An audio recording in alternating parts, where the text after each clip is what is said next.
Hello Wargamers, I'm Firebase, and today I want to talk about Riptides. In 6th edition they were the poster child for the Tau Empire, and now that 7th edition is here they are still good but not quite as reliable. And so in this video I'm going to talk about why that is and also how you want to field them now in 7th. So, first and foremost though, I want to say thanks for watching, and if you have any comments on the Riptide in 7th, put them in the comments below.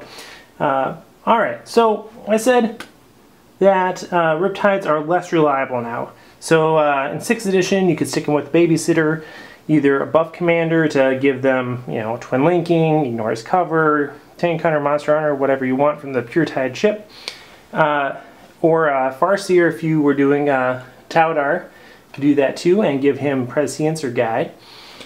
All very good options. But now that 7th is here, you can't put independent characters with monstrous creatures. So, say goodbye to that option. So, they are inherently less reliable because of that. But, a few other things have changed that really influence the way you want to field a Riptide. First and foremost, their scoring. So that means that all the durability built into these guys with their 2-up armor save and their shield generator make them a lot more valuable at the end of the game. So you can have these guys hopping on objective and scoring points. And that means that there's an emphasis in mobility for Riptides and for every other unit. You want to be able to get to the objective when you need to get there. And so being tied down is definitely a problem. And so you want to be mobile. Additionally, there's a bigger emphasis on vehicles in 7th. With the changes to the vehicle damage chart, you're seeing a lot more transports, a lot more tanks on the tabletop, and so we need something to get through that armor. And Riptides are one of the things that we have that can do that. And so these 4 things, the lack of independent characters with Riptides, the fact that it's scoring, and changes in the meta towards mobility and vehicles, are going to influence how Riptides are going to be played in 7th. So,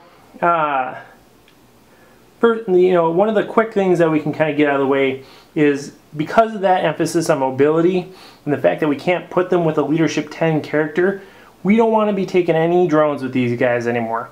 In 6, it was a good thing to do if you were thinking you might be seeing some grav weaponry, or if you just wanted to get a few more shots out of your buff commander, it was not a bad thing to do. But now that the Riptide represents a scoring unit for you, you really need to have him be able to use his Nova Charge to get that enhanced thrust move and get across the board, which he can't do if he has drones holding on to him, because they don't benefit from that, that boosted thrust move. Only the Riptide does. So, no drones. Not worth it. It's a liability. Secondly, weaponry. What do we want to do? Well, we need something to bust through tanks, so that means more fusion. We probably want to either double tap that using Nova Charge, or Nova Charge your ion weapon to get a ordnance blast. Both those are good options, depending on what range you're at.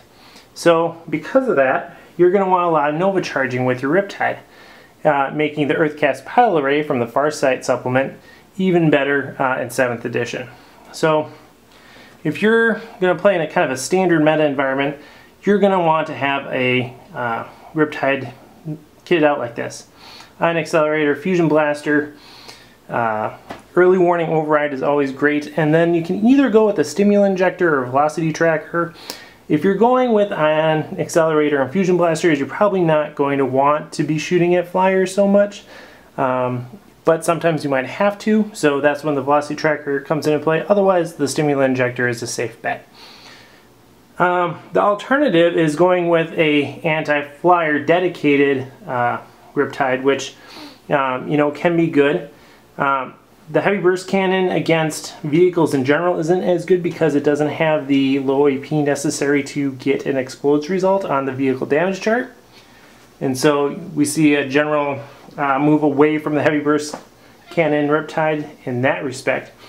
but there's a slight shift towards shooty flying monstrous creatures, which of course don't have armor values like a vehicle do. So a heavy burst cannon can be very good at that, at taking care of those. So if you want to go anti flying monstrous creature or something like that, go with the heavy burst cannon, smart missile system, velocity tracker, and early warning override. That's going to be able to take care of some of those nasty Tyranid creatures and demons pretty well.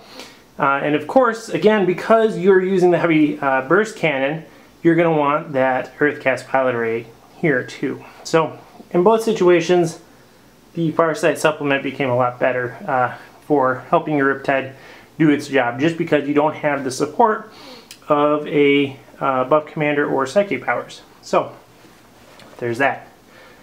Now, the third and final thing I'm going to say about Riptides in 7th edition is that the Firebase Support Cadre, which consists of 1 Riptide and 2 3-man units of broadsides, is way good. I did a video in 6th edition saying, yeah guys, this is really good, but I feel really bad about using it, so I'm not going to use it. It's just too broken. Well, in 7th, guess what? Everybody has broken stuff. You can take as many of whatever you want. So, having a formation like the Firebase Support Cadre isn't that outside the normal. So, go for it. We need it now. We can't have our buff commander, we can't have our Eldar allies to prop up our Riptides and make them reliable, and so we need that little extra boost that we can get with tank hunters and preferred enemy. So really, if you can, if you're going to be taking broadsides and Riptide anyway, definitely take the Firebase Support Cadre, and take advantage of that. That's the way to go. So thanks for watching. If you have any questions, put them in the comments below. Otherwise, happy wargaming.